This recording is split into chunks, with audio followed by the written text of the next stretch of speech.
Hello, I'm Richard O'Neill, Romani storyteller and author, and I want to share with you one of my favourite family stories called Romani Gold.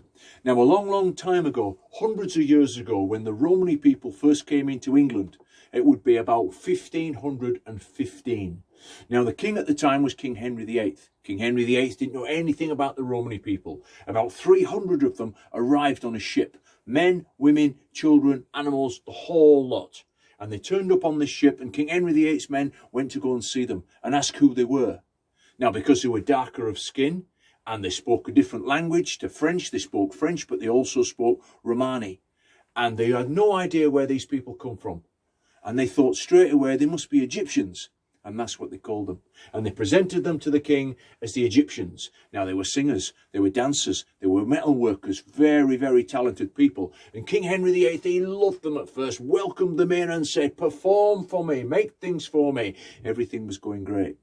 But you know, if you know your history of King Henry VIII, he got bored with things very quickly. And he soon got bored with the Romani people. And he outlawed them. And so they dispersed all over the country and they went and hid. They lived in tents and they lived in old wagons, and they lived at places where they could find the raw materials to make things, making their wooden spoons, making all of the different woodwork that they made, metalwork, everything. But they would find somewhere near a nice woods or a forest where there's a running water and nice grass for the horses, and that would be a good place miles away from anywhere for them, so they could keep out the way of the king or the king's men. Now, this one particular family, my great, I don't even know how many greats you'd need to go back them 500 years. But those people were living there, making things, saving up their money so they could move on to the next place all the time. Now, the one thing about the Romani people have always said, why do they have so much gold? And it was a question I asked when I went to school for the first time and saw all the books, and the only people who had lots of gold were kings and queens. And I remember asking one of my relatives, I said, why do we have so much gold? Are we kings and queens? And they explained, no. They said, the gypsy people carry their gold with them because that's their wealth. And wherever you go, you can take gold and you can swap it for things. And you always have it with you, so you don't have to hide it anywhere with a chance of losing it.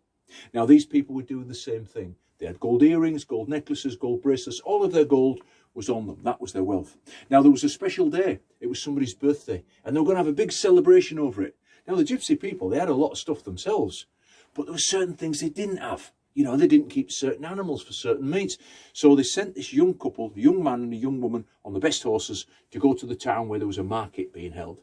Now, it was a test for them as well, because in certain times in traveller families like mine, you get to a certain age and then you're tested to see how good you are at buying and selling. That's a really good skill.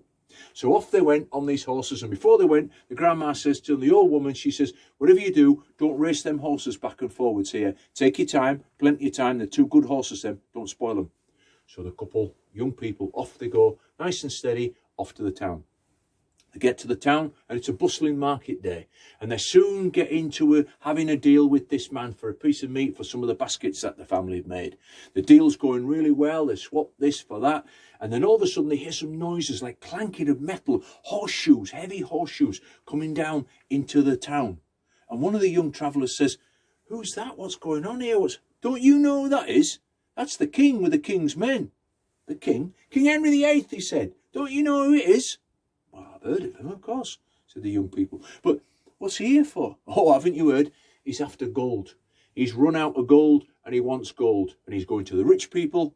He's going to anybody who's got gold. And I've heard he's after them gypsy people. And when he finds the gold, he's going to take every little bit of gold they've got and then lock them up at the same time. Right? So this young couple, they hear this and they think, right, we've got to get back to the camp and we've got to tell the people that the king's men are going to come looking for us. So they jump on their horses and they race them back. Now there's all the people ready just to have a nice little party, and they see these two people on horses coming flying along. The horses are all sweated up, they're snorting away, and one of the men goes and holds the horses, and the two young people jump off the back of the horses and they're out of breath, and the grandma saying, I told you not to race them horses, and the young people are, when they get their breath back, they tell them about the king, and they tell them about the fact that they're probably coming to find these gypsies and take the gold off them. Well, quick as a flash, the grandma says, right, she says, everybody take your jewellery off and put it in a pile on the floor there on a nice little cloth, and I'm going to melt it down, I'm going to hide it. And they do that. Take it off, start to melt it down, and then they think, where are we going to hide it? People are coming up with ideas. All the adults are saying, oh, well, how about we put it in that tree over there? There's a hole in the tree. We'll hide it in there. They'll never find it. What about we put it in a bag, wrap it all up, put it in the water, right, in the river, tie it up to the bank. They'll never find it. We'll come back for it. Another one says, why don't we dig a hole over there near that grass and then we'll bury it back in?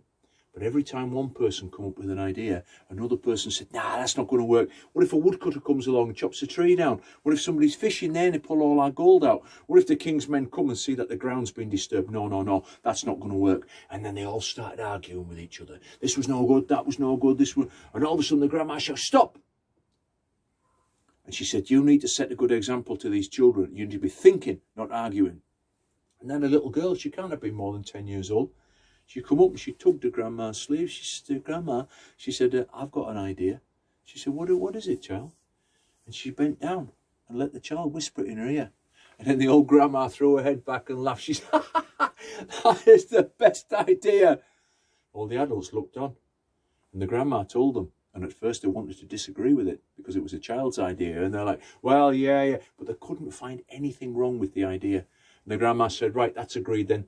Get all that gold and do with it what the child says. And they do. And just in the nick of time, because about 20 minutes later, the king rides in with all his men with their swords pulled. And they ask where the gold is. The traveller said, well, I haven't got any gold. I don't know what you're talking about. You've always got gold, you gypsy people. Give it to us now, otherwise we'll go through this camp and we'll rip everything into shreds. The people still said, no, we haven't got anything. And they did as they said. They ripped everything. They made the men take their boots off. They made people take some of their clothes off. They emptied all their pockets. They made them take their hats off. Everywhere they could think of looking, they looked. And they destroyed everything they thought where it might be hidden. And then they shook their heads. And they said, we know you've hidden it somewhere. We'll find your last camp. We know where that is. And we'll go there. And I bet you've put it in the ground. Or I bet you've put it in the river. Or I bet you put it in a tree. And when we find it, we're going to come back. And then you're going to be locked up as well. And with that, they rode off. Now the gypsy people, quick as they could, they got anything together that hadn't been destroyed, put it on their carts, and they set off as quick as they could. And they travelled all that day and right into the morning, through the dark, into the next morning till it was coming light, and they couldn't go any further. The horses were absolutely exhausted. The people were exhausted, and they all just lay down on the ground. And when they woke up again, the grandma said, right, come on, get that gold. Let's get it melted down and get it made back into jewellery so we can carry it with us to the next place. Now the gold had been hidden. Not one of the soldiers or the king had discovered where it was. Have you thought where it might be? Have a think. Where do you think that gold might have been put? Where do you think that child's imagination had said to put that gold? Now I've told this story many, many times, and I've heard it hundreds of times in my family. And it's a story to teach us about thinking differently, about creative thinking. Did you guess? Did you guess it was in the horse's shoes? The child had said, look, Grandma, why don't we melt the gold down, take the metal shoes off the horse, make them into gold horseshoes, and nail them on, and they'll never think to look on the horse's feet in the mud. And they never did. And that's how my family kept their gold. And that's why this story is still being told to this day. If you've got a problem, think differently. Well, I hope you enjoyed that story of the Romani gold, and I've enjoyed telling it to you. This is Richard O'Neill saying goodbye. Goodbye.